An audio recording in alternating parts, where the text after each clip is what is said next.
कोडाचे सर्व पदाधिकारी, मैं दो भाषा में बात करूंगा। मेरी हिंदी अच्छी है, आपको समझ में आएगी। कोडा के सारे नेता कार्यकर्ता, यहाँ उपस्थित सारे अपनी रोजी रोटी के लिए जिन्होंने यह आंदोलन खड़ा किया है और अपनी रोजी रोटी बचाने के लिए आज इतनी बड़ी मात्रा में आप सारे यहाँ मौजूद है, सबसे पहले मैं आप लोगों को सलाम करता हूँ, आप लोगों को सलाम करता हूँ। और ये एक बात जरूर कहना चाहता हूँ, यहाँ मैं पहले जब हमने इंटर किया एडवोकेट अनिल परब जी के साथ, उस वक्त में कुछ बातें मेरे कान पे जो मैं सुन रहा था और उन्होंने ये कहा कि जो कि हकीकत है, जो असलियत है, कि जब कोई कानून बनता है तो आप दुनिया की सारी हमें बातें सुनाते हो। जब कोई नया बदलाव आता है तो आप हमें दुनिया में क्या हो रहा है, दुनिया में कैसा है और हम क्यों पीछे रहना चाहते हैं, इस तरह की बातें आप हमें समझाने की कोशिश करते हैं। इस कानून में ऐसा क्यों नहीं है? इस कानून में गंगा उल्टी बह रही है। जो कानून आप थोपना चाहते हैं, मैं लाना चाहते नहीं कह रहा हूं, थोपना चाहते हैं, किसकी मर्जी है यह कानून के लिए? कोणाला वाटतं हा कायदा असाच्या असा असावा? कोणाला वाटतंय का? कोणाला आपल्यापैकी? मैं इसलिए कह रहा हूं कि यह उल्टी गंगा बह रही है। मैं आप सारे लोगों से सबसे पहले शुरुआत में थोड़ी माफी भी चाहता हूं, क्योंकि मैं कुछ बातें कहूंगा वो थोड़ा सा पॉलिटिकल भी आपको लगे, लेकिन वो पॉलिटिकल है नहीं। मैं खुद ट्रेड यूनियन क्षेत्र में काम करता हूं और मैं इतना जानता हूं पूरे विश्व में, क्योंकि आईएलओ का भी मैं सदस्य हूं, इंटरनेशनल लेबर ऑर्गेनाइजेशन का भी मैं सदस्य हूं। मैं इतना जानता हूं कि अगर पूरे विश्व में, अपने देश में तो छोड़िए, पूरे विश्व में अगर नॉन पॉलिटिकल कौन सी अगर ये है, कौन सा अगर एरिया है, कौन से अगर संगठन है, तो है ट्रेड यूनियनिस्ट। ये बात और है, हर पार्टी के ट्रेड यूनियन हैं, पर यह आवश्यक नहीं है कि अगर भाई जगताप के साथ आज 6 लाख लोग जुड़े हुए हैं, वो 6 लाख सारे कांग्रेस के सदस्य हो गए। जी नहीं, बिल्कुल नहीं है। मैं फकर के साथ हमेशा कहता हूं, मेरे 6 लाख लोगों में तकरीबन 40% शिवसैनिक है, लेकिन वो भाई जगताप जिंदाबाद बोलते, क्योंकि उनकी रोजी रोटी का सवाल भाई जगताप हल करता है। और इसलिए उसमें कुछ सारे पार्टी के लोग रहेंगे, यहां भी सारे पार्टी के लोग रहेंगे, लेकिन जो हकीकत है वो अगर हम बात ना करें तो बात ऐसी होगी कि हम तो बता रहे, जता रहे, हमारा गुस्सा आपस में बयां कर रहे हैं, लेकिन यह बात जहां तक जानी चाहिए वहां तो नहीं जाएगी। तो कहना जरूरी है। मैंने अभी पत्रकारों से कहा, यह सारा उल्टी गंगा क्यों बह रही, किसके लिए बह रही? इन्होंने अदानी की बात की। खैर, वो एक बहुत बड़ा चैप्टर है। इस देश में इस वक्त अगर मैं उद्योग की बात करूं, मैं अगर इंडस्ट्री की बात करूं, तो दो ही लोग नजर आते हैं, एक बार अदानी और एक हाथ में अंबानी। और ये अंबानी के दलाल अगर इस तरह का कानून बनाते हैं, वो उसका डट के मुकाबला होना ही चाहिए। इसके लिए मैं आया हूं, इसके लिए मैं आया हूं। आप पहले से कर रहे हैं, ये नई बात है नहीं। मैंने ये नहीं कहा कि कभी आज से ही शुरू हो गया। आप पहले से कह रहे हैं। इस मुकाबले का अब अगर मैं ये कहूं, ये अंतिम चरण है भैया। इस वक्त अगर हम ये अगर समझ ना ले कि हकीकत में हमारी मेहनत, हमारे मेहनत का पूरा फल कौन खा रहा है, कौन इससे हमसे छीन के अपना पेट भर रहा है, वो है ब्रॉडकास्टर। आज ब्रॉडकास्टर की जब मैं बात करता हूं तो जाहिर है कि चंद लोगों की बात हो जाती है।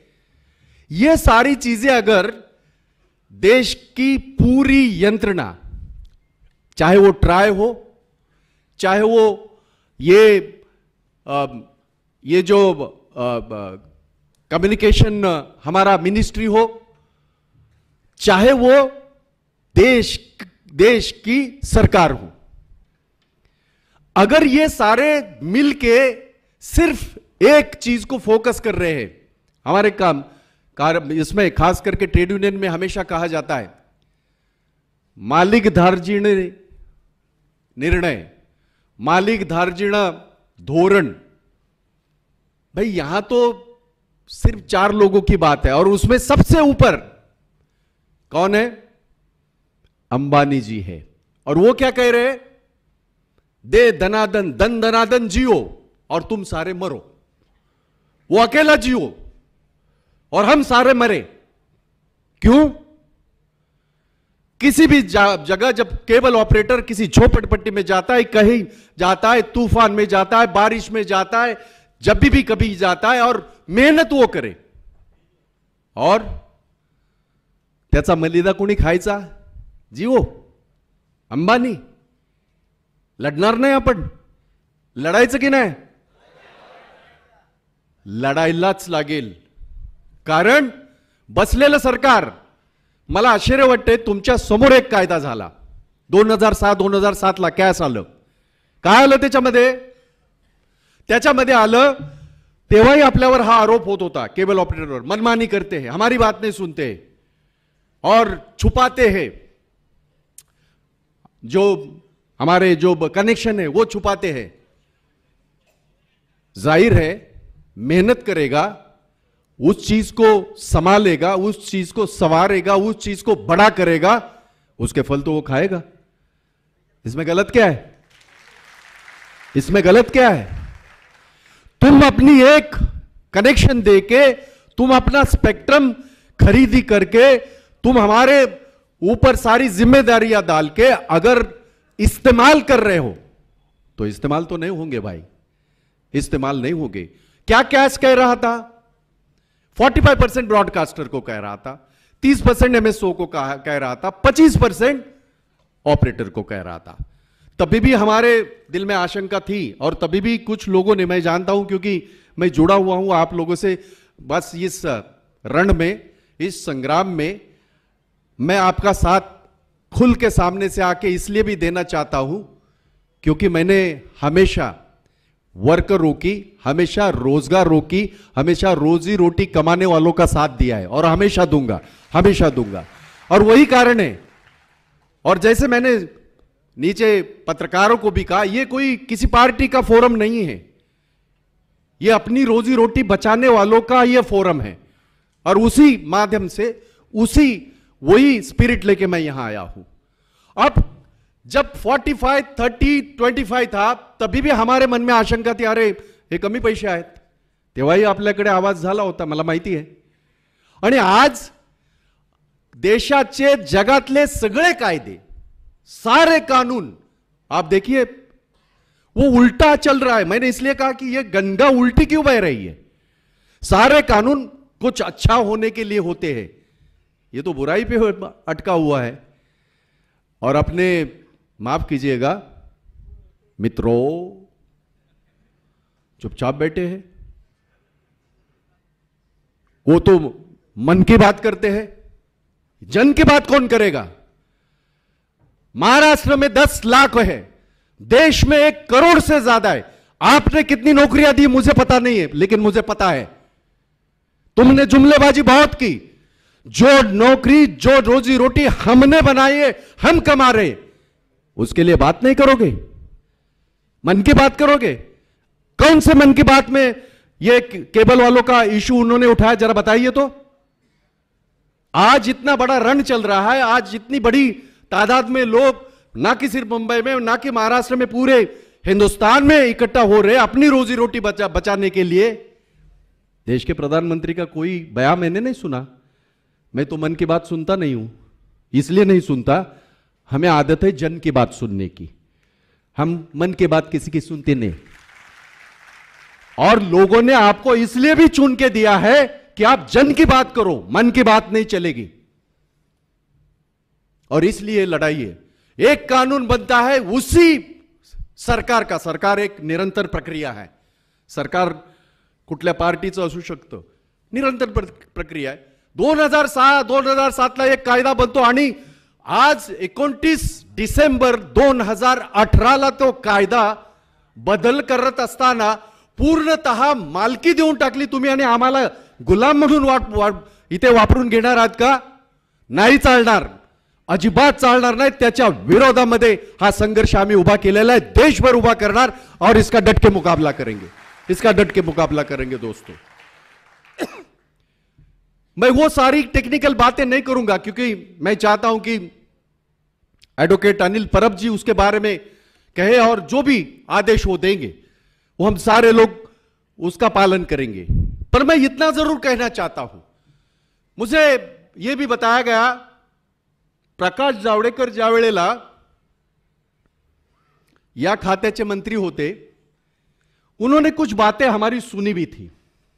आपको याद होगा, यहां मेरे पहले के प्रवक्ता ने कहा भी कि पूरे विश्व में एडवर्टाइजमेंट होती ही नहीं है, फिर हमारे यहां एडवर्टाइजमेंट का पैसा कहां जाएगा? सिर्फ जियो और बाकी सब मरो, नहीं जीने देंगे, इसका जीना हराम करेंगे। ये हम लोगों को करना चाहिए। क्यों तुम करोगे? नेटवर्क हमारा, मेहनत हमारी, सारी चीजें हमारी, और एडवर्टाइजमेंट का पैसा तुम अकेला जिएगा। दोस्तों, बहुत ही कठिन लड़ाई है, मैं बता रहा हूं आपको। हमने बहुत सारी लड़ी है, हमने पिछले 32 साल से मैं वर्कर का काम करता हूं, कामगारों का काम करता हूं, बहुत सारे, और मेरी सरकार थी उसके खिलाफ भी मैंने लड़ाई लड़ी है। ऐसा नहीं है कि कोई सरकार बदली उसके लिए मैंने लड़ाई लड़ी है, क्योंकि रोजी रोटी की, रोजगारों की लड़ाई निरंतर चल रही है। वो आजादी के पहले भी थी, आज भी है, दुर्भाग्य से आज भी है। आज भी कोई सब आराम से सब कुछ नहीं है, बहुत सारी चीजें लड़ना पड़ता है, मांगना पड़ता है, वहां जाके मोर्चे निकालने पड़ते हैं, वहां जाके धरना पड़ता है, तब जाके कोई कानून में तब्दीली आती है, कोई कानून बदली होता है। और इसलिए मला या ठिकाणी आपल्या सगळ्यांच्या नजरेला हेच आणून द्यायचं आहे की कायदा बदलताना निदान प्रकाश जावडेकरांनी ज्या वेळेला आपल्याला एक संदेश दिला, एक संकेत दिला की नाही, मग ॲडव्हर्टाइजमेंटवर आम्ही बंदी आणू किंवा त्याला एक आम्ही रेग्युलराइज करू, प्रकाश जावडेकर गायब। मित्रों, भारी काम है मित्रों का। चाहे जो भी हो, मैं इसलिए भी कह रहा हूं, मैं ये नहीं कह रहा हूं कि भाई शायद प्रकाश जावड़ेकर जी को यह बात हमारे कुछ लोगों ने अच्छी तरह समझाई थी कि हमारा दर्द क्या है और इस दर्द की आप दवा करो, और उन्होंने बराबर नस पकड़ ली थी। बस प्रकाश जावड़ेकर गायब, दूसरे महाराज आ गए। अभी वो तो भारी महाराज है सब। आजकल तो ऐसा है कि माफ कीजिएगा ये मैं कह रहा हूं, पर मुझे कभी कभी आशंका होती है दिल में, भगवान के मंदिर में जाते वक्त भी भगवान कौन सी जाति का ये भी आजकल तय हो रहा है दुर्भाग्य से। तो मुझे डर लगता है, भाई भगवान को तो सभी मानने वाले हैं, ऐसा थोड़ी है किसी का ठेका लिया है किसी ने भगवान का, नहीं। ठीक है, राजनीति कर दीजिए आप, जो करना है, कम से कम भगवान को तो छोड़ो यार, उसको तो छोड़ो। खैर, उसको जो करना है करो, हमें बताओ कि आप हमारा न्याय कैसे करेंगे, और अगर न्याय नहीं हो रहा तो हमारा काम बनता है कि उसके खिलाफ हम आवाज उठाएं। और मैं आप सारे लोगों को सबसे पहले जो मैंने सलाम किया उसका कारण यही है, मैं पहली बार देख रहा हूं केबल वाले जो एक दूसरे के खिलाफ त्याच्या एरियात घुस, ह्याच्या एरियात घुस, तिथे केबल टाक, इथे केबल टाक करणारे सगळे आपल्या रोजीरोटीसाठी एकत्र आलेत, म्हणून तुम्हाला सलाम केला होता मी सगळ्यांना। आणि ही जी एकी आहे, ये जो एकता है इसको बरकरार रखिएगा दोस्तों। बहुत प्रयास हो भी रहा है, जो मुझे पता है, बहुत प्रयास आगे भी होगा आप लोगों में डिवाइड एंड रूल करने में। आपको पता है कि हैथवे वाले ने शुरू कर दिया है वो सब। क्या शुरू कर दिया है? आप पोस्ट देख रहे हैं ना सारे आजकल। परब जी, आजकल मुझे भी वो एक आदत लगी है यार, ये केबल वालों का क्या है, जरा देख लूं, जरा उसको पढ़ लूं। हैथवे वालों का एक उन्होंने पोस्ट डाली थी, ये कितना सुंदर है, बहुत ज्यादा सुंदर है भाई। ये तू सुंदर जो बोल रहा है, हैथवे शिखंडी का काम कर रहा है। शिखंडी समझते हैं कि नहीं? हैथवे शिखंडी का काम कर रहा है, उसके पीछे है कौन? जियो। जियो चोर। ये बात खुल के कहिएगा, डरने की किसको आवश्यकता नहीं है, किसको डरने की आवश्यकता नहीं है। और हम जब अपनी, मैंने उस दिन भी कहा था, आज भी कह रहा हूं, पेट की आग पेट तक रहने दो, अगर वो दिमाग में गई, जियो भी कुछ नहीं होगा, फिर देखिएगा क्या होता है।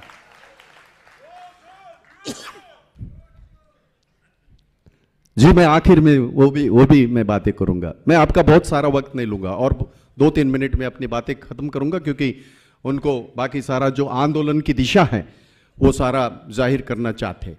पर इतना जरूर कहना चाहता हूं, हम ये बातें किससे कर रहे हैं? उस सरकार से जो उनके घर में बैठी हुई है, जो जियो वालों को का हौसला उनका बढ़ा रहे हैं। तुम मरो पर वो जिए। उस सरकार के खिलाफ हम लड़ रहे हैं, तो ताकत भी उतनी बड़ी होनी चाहिए। और जब मैं ताकत की बात करता हूं तो जाहिर है कि भाई ताकत आज तो जुटाई है अपने, उसका सही ढंग से अगर हम इस्तेमाल नहीं करें तो मुश्किल होगी।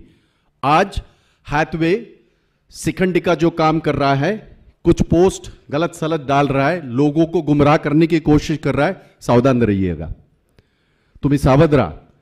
हे कसं चांगलं आहे आणि ग्राहकाला कसं हे आहे, फायद्याचं आहे, हा सांगण्याचा प्रयत्न होतोय। माझी विनंती है, मैं 2-3 सुझाव मैं देना चाहता हूं। आपने जो आंदोलन तैयार किया है उसको 100% उसमें समर्थन है। इसके पहले भी हाउस में यहां वहां मैंने समर्थन किया, आगे भी है। लेकिन मुझे ऐसा लगता है शायद आप लोगों ने उसका पूरा आयोजन भी किया होगा, तुम्ही ते सगळं केलं असेल। आपल्याला असं वाटत नाही का, हमें किसी को ऐसा नहीं लगता है क्या, पूरे देश में, पूरे विश्व में, क्योंकि आजकल हम पूरे विश्व में जाते हैं, आप देखिए पूरे टीवी किससे छाया हुआ है? 49 रुपए में सब कुछ। अरे तेरी तो 49 रुपए में सब कुछ, साले वो कहने के लिए तो करोड़ों रुपया लिया होगा उसने। अब ये 49 रुपया है क्या? लोगों को यही लग रहा है कि भाई अरे यार अपनी तो चांदी है, पता नहीं कि चांदी बांदी तो छोड़ ही दे दीजिए, तुम्हारी वो मरम्मत करेंगे जो 2014 में 440 रुपए का सिलेंडर आज 1000 रुपया 900 के आसपास आ गया। खरीदना तो पड़ता है भाई। तब तो हेमा मालिनी भी आई थी रास्ते पे। अरे मैंने कहा यार कमाल हो गई यार, वाह वाह वाह, क्या बदलाव आ रहा है देश में। हेमा मालिनी बाटला लेके, वाह वाह। हमने पूछा उनको, अब बाटले में क्या है जरा बताओ। तो हमारी बातें नहीं आ रही है, उनकी बातें आ रही है मीडिया में। मैं जानता हूं मीडिया हमारा साथ नहीं देगा क्योंकि उन्हीं के हाथ में है, पर जो केबल धारक है वो तो हमारे हैं। इतने सारे जो आज यहां बैठे हुए हजारों के तादाद में, हर एक के पास जो केबल धारक है, मेरा सुझाव यह है कि आप अपना कोई निवेदन उन्हें दे दीजिए। उन्हें वो जो गलतफहमी जो फैला रहे हैं या गलतफहमी में उनको रख रहे हैं, उसका खुलासा तो होना चाहिए। आंदोलन तो हम करेंगे, आप मोर्चा की बात कर रहे हैं, मोर्चा में आएंगे, वहां सब आएंगे। वहां केबल धारक को उसको कोई पड़ी हुई नहीं, हर रोज आंदोलन देखता है। किसान हजारों के तादाद में आत्महत्या कर रहे हैं, किसको पड़ी है? मित्रों को तो बिल्कुल पड़ी नहीं है। मित्रों के चमचों को तो बिल्कुल पड़ी नहीं है। पड़ी है उसी को जिसके घर में कोई जाता है। तो हम अपने जो औजार है उसको तो इस्तेमाल करें। मेरा वो सुझाव है, शायद आपने किया भी होगा, क्योंकि वो पूरा इंसर्शन अपना निवेदन हकीकत को लेके जे आता आपण ऍडव्होकेट परब आपण जे सांगितलं, जे गणित साधं गणित आहे, 350 400 500 आम्ही देत होतो, चांगली गोष्ट आहे। नंबर 2चा सुझाव माझा, जो आपण पत्रकारांना बोलताना मी ऐकलेला आहे, ब्लॅकआउटचा आपण तो निर्णय घेतलेला आहे, आपण आंदोलनाचा मोर्चाचा निर्णय घेतलेला आहे। हे आंदोलन आज 26 तारीख आहे, 27 28 दोनच दिवस आपल्या हातात आहेत, आणि म्हणून या आंदोलनाची झळ, या आंदोलनाची दाहकता, या आंदोलनाचा खऱ्या अर्थाने एक भीती हा शब्द योग्य आहे, काही वाईट नाही। त्यांना जोपर्यंत ही भीती वाटत नाही की ये हमारा कुछ बिगाड़ देंगे भाई, ये सब बिगाड़ देंगे, उसका मतलब कोई तोड़फोड़ करना चाहिए, वो भी नहीं, और वक्त आया तो वो भी करेंगे, ये बता रहे हैं हम सबको। हमारा परिवार बर्बाद करके अगर कोई आबादी, एक व्यक्ति की आबादी के लिए चमचेगिरी कर रहा है, वो भी करेंगे, वो भी करेंगे, वो हमारी खासियत है। और ये कामगारों की आवाज है भाई, ये इनकी भी कामगारों की आवाज होती है, इसलिए हमारा बहुत बातें मिलती जुलती होती है हाउस में। हालांकि ये सत्ता में है, मैं तो सामने हूं, पर जब भी कभी बात वर्कर की निकलती है, जब भी कभी बात मुंबई की समस्या की निकलती है, ये बंदा अपनी सरकार है ये सोचता नहीं, ये बात करता है, इसलिए मैं समर्थन करता हूं उनका। मैं तो बोलते ही रहता हूं, मेरी सरकार थी तभी भी हाउस मैंने बंद किया था एक वर्कर के मुद्दे पे। तो खैर मेरा आपसे वही निवेदन है, चाहे अपनी बात कस्टमर को समझाए सबसे पहले, क्योंकि मैं ये बताने जा रहा हूं आपको, कोई भी सरकार, चाहे वो मेरी सरकार होती, चाहे कोई भी सरकार हो, तब तक आंखें बंद करके सोएगी जब तक उन्हें यह एहसास नहीं होगा कि आवाम में, लोगों में यह बात गई है और लोग जागृत होकर इसके खिलाफ लड़ेंगे। और ना कि सिर्फ हजारों लोगों की बात कर रहा हूं, आज जैसे महाराष्ट्र में 10 लाख लोगों की रोजी रोटी का सवाल है, हमारे सामने एक बहुत बड़ी चुनौती है परब साहब, और मैं आपका साथ दूंगा उसमें, मेरा फर्ज भी बनता है कि ये मोर्चा जो हम निकालने जा रहे हैं या निकालने की कोशिश कर रहे हैं, वो 5-10 हजार का नहीं होना चाहिए, लाखों लोगों का होना चाहिए, ताकि उसकी आवाज, उसका जो कॉग्निजेंस है वो ऊपर तक ले जाए। सरकार त्याचं एक दखल घेईल आणि आपल्या आंदोलनाला कसल्याही प्रकारचं गालबोट न लावता, तोडफोड हा शब्द मी शेवटी वापरलेला आहे, त्याचं कारण असं आहे, ताकत आहे, अभी भी कर सकते हैं, यही करते आया हूं, कोई मुद्दा नहीं है, कोई मुद्दा नहीं है। सरकार चाहे किसी की भी हो, हमने कभी एक ऊपर वाला छोड़ के कभी डरना सीखा ही नहीं है, क्योंकि यहां सच्चाई है, यहां सच्चाई है, और जब दिल में सच्चाई होती है तो किसी को डरने की आवश्यकता नहीं है, चाहे वो मित्रों क्यों न हो, डरने की कोई आवश्यकता नहीं। तो दोस्तों, ये हमारी लड़ाई, मैं बहुत सारे मुद्दे कुछ मेरे मित्रों ने मुझे कहे भी कि भाई उसमें ये बात जरा करो, वो सारी बातें, टेक्निकल बातें परब साहब करेंगे, क्योंकि ये उनका फोटे है, मैं नहीं चाहता कि मैं उसमें कुछ करूं। पर एक आश्वासित आप सारे लोगों को, महाराष्ट्र के जितने भी केबल ऑपरेटर यहां आए हुए, उनको आश्वासित करना चाहता हूं कि आप जो भी कदम उठाओगे, आपके कंधे को कंधा लगा के ही नहीं, सिर्फ एक कदम आगे भाई जगताप चलेगा, एक कदम आगे भाई जगताप चलेगा। और जाते जाते एक शेर भी कह दूं, इरशाद कह रहे हैं, ये न पूछो कि हमारी मंजिल कहां है, ये न पूछो कि हमारी मंजिल कहां है, अभी तो सफर का इरादा किया है, अभी तो सफर का इरादा किया है। ये न पूछो कि हमारी मंजिल कहां है, अभी तो सफर का इरादा किया है। जीतेंगे वो हर बाजी कोड़ा वाले, जीतेंगे वो हर बाजी सरकार, जीतेंगे वो हर बाजी रोजी रोटी की, ये किसी और से नहीं, अपने आप से वादा किया है, अपने आप से वादा किया है। धन्यवाद आप सारे लोगों का। जय हिंद।